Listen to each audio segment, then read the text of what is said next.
Hello students, कैसे हो आप सब। सबसे पहले गुड मॉर्निंग, नमस्ते।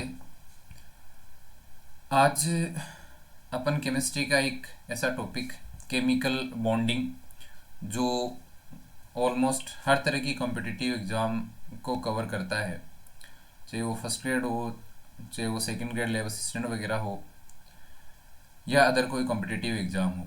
मुख्य जो चीज़ें निकल के सामने आती हैं वो ये है कि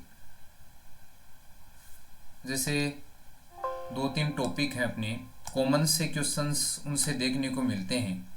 जैसे कि अपने पास में हाइब्रिडाइजेशन है अपने पास, जिसको आप संकरण कहते हो, संकरण कह सकते हो, हाइब्रिडाइजेशन कहते हो आप। दूसरा अपने एमओटी है, जो मॉडर्न थ्योरी है बॉन्डिंग की, एमओटी है, वीबीटी है, वीएससीपीआर थ्योरी है। इनसे रिलेवेंट क्वेश्चन अपने से पूछे जाते हैं, उन सब की बात अपन केमिकल बॉन्डिंग में करने वाले हैं। अब देखो, केमिकल बॉन्डिंग को अपन स्टार्ट करें उससे पहले कुछ इसके बारे में बेसिक सी जानकारी होना चाहिए, क्योंकि अपन कोई सब्जेक्टिव पोर्शन नहीं पढ़ रहे हैं, कॉम्पिटिटिव प्रिपेयर कर रहे हैं, इसलिए अपने को ज़्यादा डेफिनेशन वगैरह पे उतना ज़्यादा फोकस नहीं करना। फिर भी अपने को ये चीज़ जानकारी में होनी चाहिए कि अपन जो पढ़ रहे हैं, जिसकी अपन बात कर रहे हैं, वो चीज़ है क्या। तो सबसे पहले मैं केमिकल बॉन्डिंग को आपको एक्सप्लेन करना चाहूँगा कि केमिकल बॉन्डिंग क्या है।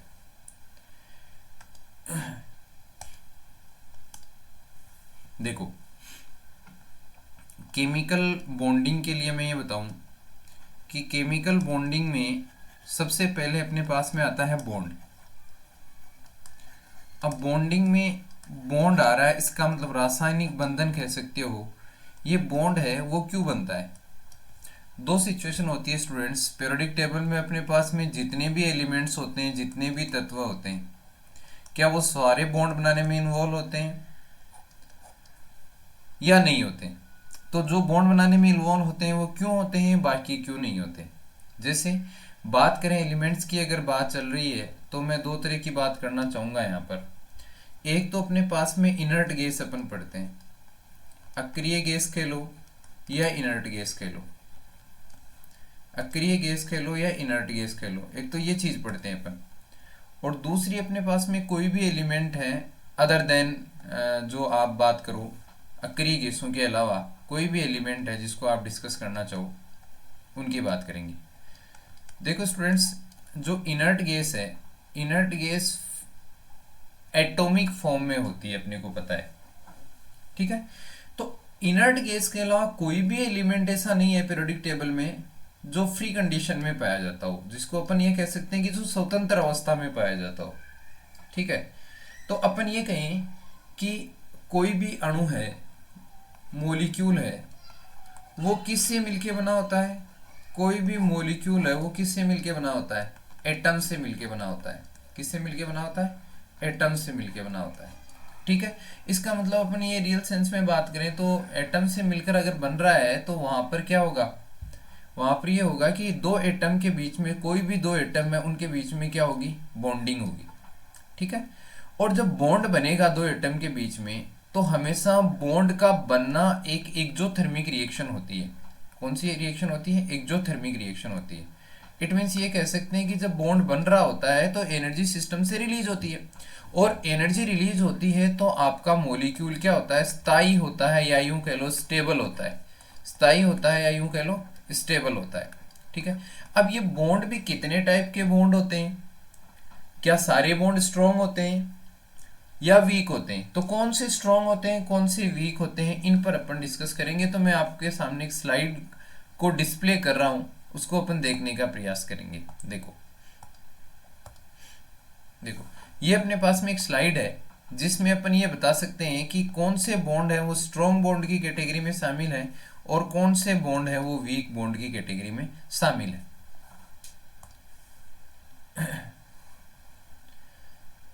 ये तो अपन ने चर्चा कर ली, इस बात को अपन ने डिस्कस कर लिया कि जो इनर्ट गैस है वो फ्री कंडीशन में नहीं पाई जाती, बाकी सारे मॉलिक्यूल पाए जाते हैं। अब मैं मेन जो चीज़ आप जो फोकस करेंगे अपन, वो केमिकल बॉन्डिंग पे करेंगे कि आपके पास में केमिकल बॉन्डिंग है, वो दो तरह की केमिकल बॉन्डिंग है। एक तो आप लोगों के पास में दो एटम के बीच में जो बॉन्ड बना है, जिसके बॉन्ड बनने से एनर्जी रिलीज हो रही है। अब बॉन्ड तो बन गया, लेकिन इसको अपन केमिकल बॉन्ड क्यों कहेंगे, ये भी मैं इसमें साथ में जोड़ना चाहूंगा स्टूडेंट्स। केमिकल जहां पे नाम आ जाता है, इट मीन्स वहां पर इलेक्ट्रॉनिक कॉन्ट्रीब्यूशन पार्ट होता है। जहां पर इलेक्ट्रॉनिक कंट्रीब्यूशन होता है, जहां पर इलेक्ट्रॉन का प्रत्यक्ष और अप्रत्यक्ष रूप से योगदान होता है, वहां पर अपन केमिस्ट्री की बात करते हैं, वहां पर केमिकल टर्मिनोलॉजी को अपन लिखते हैं, रखते हैं। रासायनिक बंध है, रासायनिक बंध दो तरह के होते हैं, एक तो स्ट्रॉन्ग बॉन्ड होता है और एक आप लोगों के पास में कौन सा बॉन्ड होता है, वीक बॉन्ड। तो स्ट्रॉन्ग बॉन्ड के लिए अपने को जो बॉन्ड एनर्जी की जरूरत होती है वो लगभग 200 किलो जूल पर मोल अगर एनर्जी की रिक्वायरमेंट रहेगी बॉन्ड को ब्रेक करने के लिए, तो वो स्ट्रॉन्ग बॉन्ड होगा। और अगर 2 से 42 किलो जूल पर मोल एनर्जी की रिक्वायरमेंट रहेगी बॉन्ड को ब्रेक करने के लिए, वो वीक बॉन्ड की कैटेगरी में शामिल होंगे। अब जो आप अपने यहां पर एक बात लिखी देखी है, वो क्या है स्टूडेंट्स, वो है बॉन्ड एनर्जी। तो मैं एक चीज जोड़ना चाहूंगा यहाँ पर कि बॉन्ड एनर्जी का मतलब सिर्फ यहाँ पर, ये बात अपन आगे भी पढ़ेंगे जब एडवांस अपन केमिकल बॉन्डिंग पढ़ेंगे, तो उससे मैं पहले बता दूं कि बॉन्ड एनर्जी का मतलब कुछ साथी, कुछ स्टूडेंट्स ये सोच लेते हैं कि वो केवल डिसोसिएशन एनर्जी है। वो केवल डिसोसिएशन या वियोजन ऊर्जा ही नहीं हो सकती है। बॉन्ड एनर्जी का मतलब एसोसिएशन एनर्जी भी हो सकती है, संयोजन ऊर्जा भी हो सकती है। कैसे होती है अपन बात करेंगे इसके बारे में, ठीक है। तो अभी तो जो ये बॉन्ड एनर्जी में डिस्कस कर रहा हूं, ये by default upon dissociation energy को डिस्कस कर रहे हैं यहाँ पर।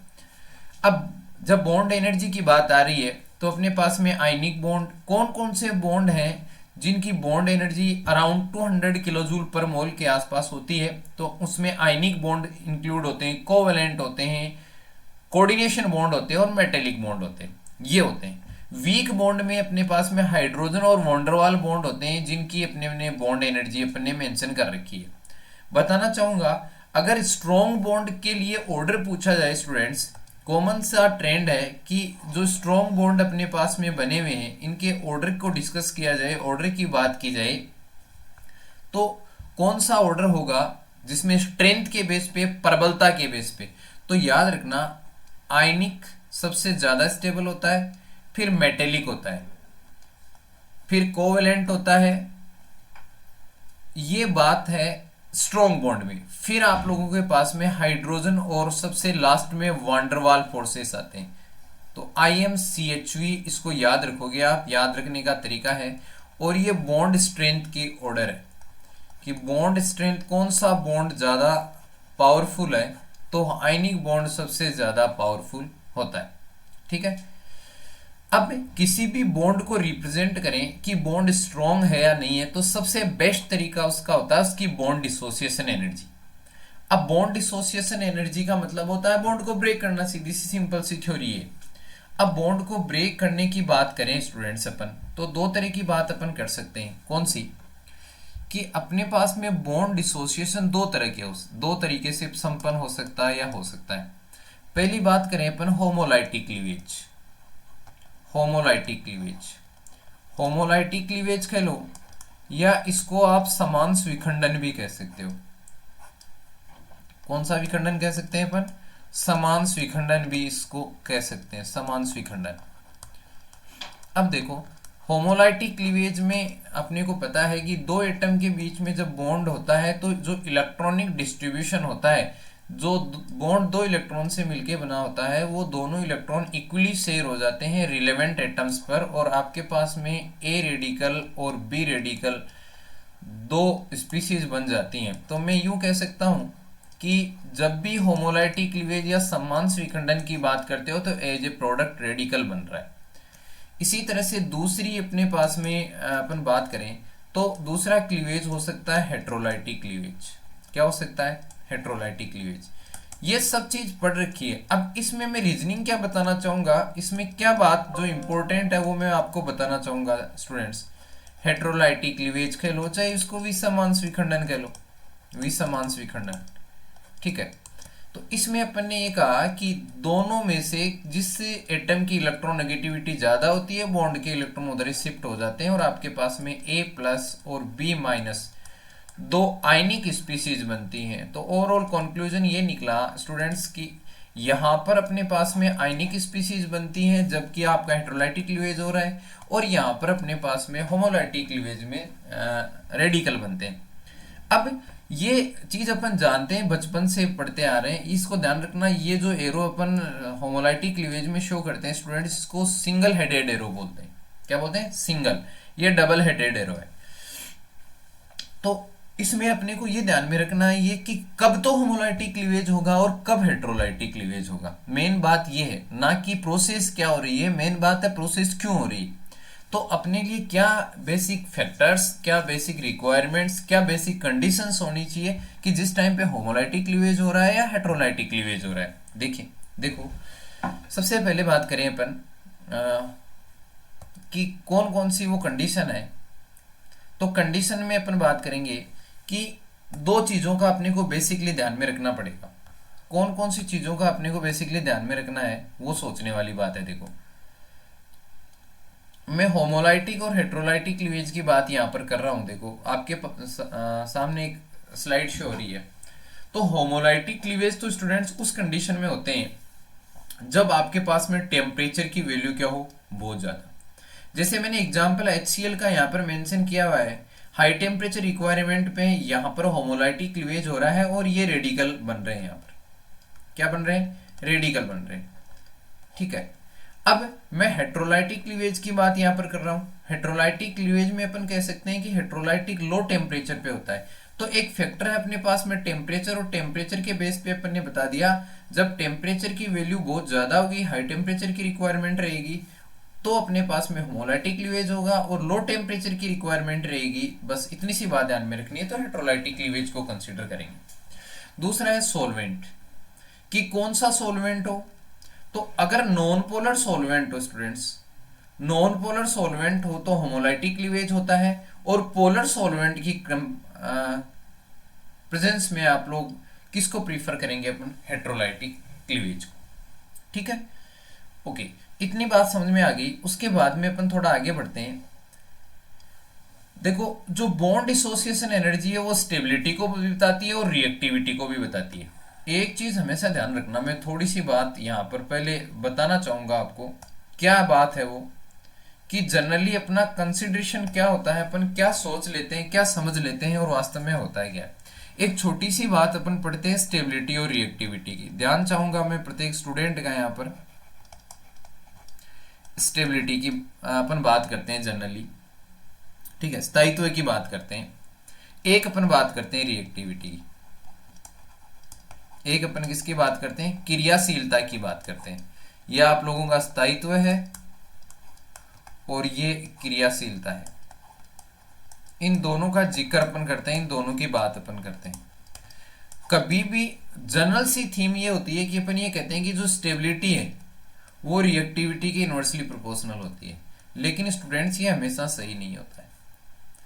स्टेबिलिटी और रिएक्टिविटी में कोई फिक्स रिलेशन नहीं होता है, कोई फिक्स रिलेशन यहां पर शो नहीं होता है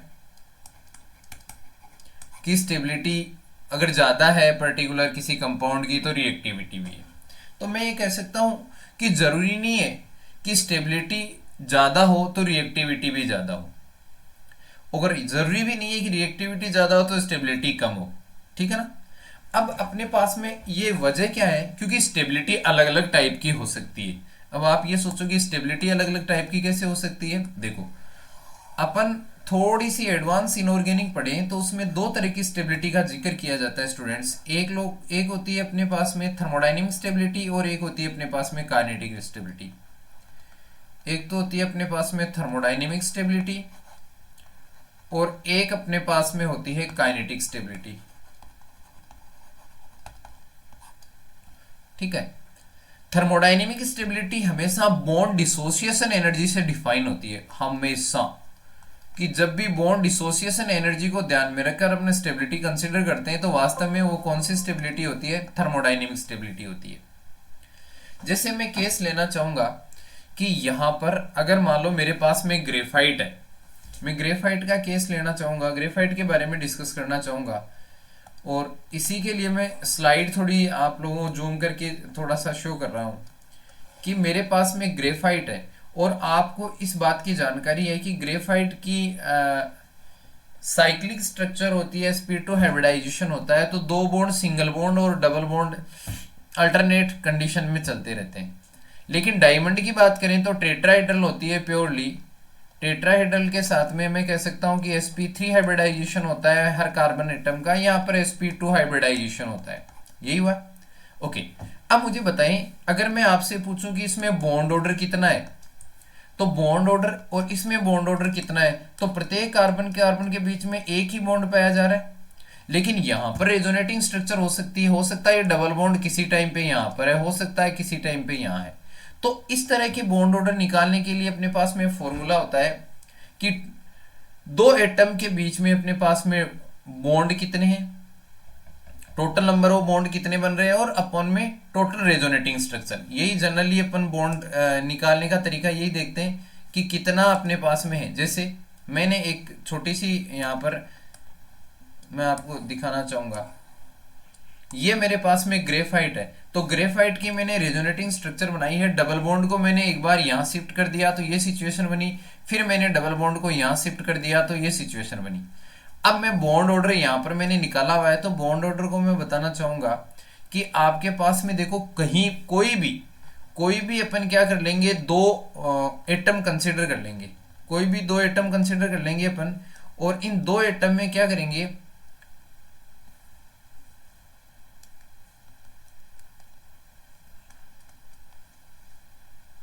इन दो एटम के बीच में नंबर ऑफ बॉन्ड देखेंगे। जैसे ये दो एटम कंसीडर कर लिए, हर स्ट्रक्चर में कंसीडर करने हैं, जो स्टार्टिंग वाले में कंसीडर करो हर स्ट्रक्चर में वही कंसीडर करने हैं। तो आप मुझे 1 2 3 4 आपके पास में कितने बॉन्ड हो गए टोटल स्ट्रक्चर में, दो एटम के बीच में, जिनको अपने को जानना है। तो दो एटम आपने फिक्स किए, तो यहाँ पर डबल बॉन्ड है, दो बॉन्ड, यहाँ पर एक 3 और यहाँ पर एक 4। अपॉन में टोटल रेजोनेटिंग स्ट्रक्चर अपने पास में कितनी बन रही है स्टूडेंट्स, 3 बन रही है, तो 4/3। तो 4/3 आ रही है, इसका मतलब बॉन्ड ऑर्डर एक से ज्यादा है। तो आप अब स्टेबिलिटी का जिक्र करो। स्टेबिलिटी मैंने जस्ट अभी अपन ने डिस्कस किया था कि मैंने आपको क्या बताई थी, जब स्टेबिलिटी का जिक्र किया था तो मैंने आपको ये कहा था कि जो डायमंड होता है, डायमंड की जो स्टेबिलिटी है वो क्या होती है, वैसे देखा जाए तो ज्यादा होती है, लेकिन बॉन्ड ऑर्डर के हिसाब से देखा जाए तो बताओ बॉन्ड ऑर्डर ज्यादा किसका है, बॉन्ड ऑर्डर ग्रेफाइट का ज्यादा है, ग्रेफाइट का ज्यादा है, दैट मीन्स स्टेबिलिटी इसकी ज्यादा होनी चाहिए, है ना। और इस तरह की जो स्टेबिलिटी अपन कंसिडर करने जा रहे हैं, वो स्टेबिलिटी किस में आती है स्टूडेंट्स, वो आती है अपने पास, देखो यहाँ पर मैंने sp2 की बात की थी, तो यहाँ पर बॉन्ड ऑर्डर की वैल्यू 1 से ज्यादा है और यहाँ पर बॉन्ड ऑर्डर 1 है। तो वैसे तो अपन ये कहते हैं कि डायमंड स्टेबल है, लेकिन आप बॉन्ड ऑर्डर के बेस पे देखो, ये चीज अपन जानते हैं कि जिसका बॉन्ड ऑर्डर ज्यादा होता है उसकी स्टेबिलिटी क्या होती है, हमेशा ज्यादा होती है। जिसका बॉन्ड ऑर्डर ज्यादा उसकी स्टेबिलिटी क्या होती है, ज्यादा होती है। ये अपन जानते हैं, इस बात को अपन पहले से जानते हैं, और कि stability directly proportional to bond order. लेकिन अब यहां पर मैं जिक्र करूं तो अपने पास में ग्रेफाइट का बॉन्ड ऑर्डर ज्यादा आने के कारण स्टेबिलिटी इसकी भी क्या आ रही है, ज्यादा आ रही है। ये होती है स्टूडेंट थर्मोडायनेमिक स्टेबिलिटी, जो बॉन्ड डिसोसिएशन एनर्जी के डायरेक्टली प्रोपोर्शनल होती है। और बॉन्ड डिसोसिएशन एनर्जी किसके डायरेक्टली प्रोपोर्शनल होती है, बॉन्ड एनर्जी के डायरेक्टली प्रोपोर्शनल होती है। शायद मेरी बात को आपने समझने का प्रयास किया है। आगे बढ़ते हैं। अब देखो स्टेबिलिटी के ऑर्डर की बात करता हूं मैं कि किस तरह से अपन, ग्रेफाइट डायमंड से ज्यादा स्टेबल है, रीजन है बॉन्ड ऑर्डर। अब रिएक्टिविटी भी ग्रेफाइट की ज्यादा है डायमंड की। ध्यान दे मैं क्या कहना चाह रहा हूं। स्टेबिलिटी ऑर्डर मैंने अभी आपको एक लाइन समझाई थी कि स्टेबिलिटी और ये जो रिएक्टिविटी है उनका कभी भी रेसिप्रोकल का रिलेशन हमेशा सही हो ये जरूरी नहीं है। तो अपने पास में यहाँ पर जो स्लाइड बनी हुई है उसको देखो जरा। इस स्लाइड में अपन ने क्या देख रखा है, क्या किस चीज की बात कर रखी है अपन ने बात कर रखी है कि स्टेबिलिटी जो ऑर्डर होता है उसमें डायमंड की कंपैरिजन में ग्रेफाइट की स्टेबिलिटी ज्यादा है, जबकि रिएक्टिविटी देखो, रिएक्टिविटी भी किसकी ज्यादा आ रही है अपने पास में, ग्रेफाइट की ज्यादा आ रही है। अब डायमंड की स्टेबिलिटी या ग्रेफाइट की स्टेबिलिटी ज्यादा आने का रीजन तो क्या है, बॉन्ड ऑर्डर, और रिएक्टिविटी ज्यादा आने का रीजन क्या है, ग्रेफाइट में डबल बॉन्ड होते हैं जो अभी अपन ने देखा। और ग्रेफाइट में जो डबल बॉन्ड होते हैं स्टूडेंट्स, ये वाले, ये डबल बॉन्ड में पाई बॉन्ड होता है और पाई बॉन्ड जल्दी टूटता है, और जो बॉन्ड जल्दी टूटता है केमिकल रिएक्शन में वो उतना ही फास्टली इन्वॉल्व होता है। दैट मीन्स फास्टली इन्वॉल्व होता है तो इसकी ऑटोमेटिक रिएक्टिविटी बढ़ गई। तो सीधी सी बात है, स्टेबल भी ग्रेफाइट ज्यादा है और रिएक्टिविटी भी ज्यादा है। तो यहां पर अपन हर जगह ये नहीं कह सकते कि stability is inversely proportional to reactivity. देखो यहां पर डायरेक्टली प्रोपोर्शनल का रिलेशनशिप यहां पर आ रहा है, देखने को मिल रहा है। अब एक आपके पास में एक कंपाउंड है, अगर उसकी high dissociation bond dissociation energy ज्यादा है, कोई कंपाउंड अपन ने ले रखा है और उस कंपाउंड की बॉन्ड डिसोसिएशन एनर्जी की वैल्यू क्या है, बहुत ज्यादा हाई है। बॉन्ड डिसोसिएशन एनर्जी की वैल्यू क्या है, हाई बॉन्ड डिसोसिएशन एनर्जी है। और हाई बॉन्ड डिसोसिएशन एनर्जी की वजह से कंपाउंड क्या हो सकता है, कंपाउंड स्टेबल हो सकता है, लेस रिएक्टिव हो सकता है, बोथ या नन ऑफ दीज। देखो स्टेबल कह लो चाहे लेस रिएक्टिव कह लो, एक ही चीज अपन कंसिडर यहां पर करेंगे। नेक्स्ट अपन डिस्कस करें तो क्या कहते हैं यहां पर, इसी को अपन आगे बढ़ाएं तो ऑर्बिटल्स, ऑर्बिटल्स का अपन डिस्कशन करेंगे स्टूडेंट्स नेक्स्ट वीडियो में। तो ये जो वीडियो है ये इसकी लगभग पूरी सीरीज आप लोगों को एमओटी वीबीटी वीएससी पीआर तक हाइब्रिडाइजेशन को सोल्व करने के लिए, शेप ज्योमेट्री को डिफाइन सर्टेन करने के लिए बनाई जाएगी। तो इसको देखिए, ज़्यादा से ज़्यादा शेयर करिए स्टूडेंट्स। Okay, thank you.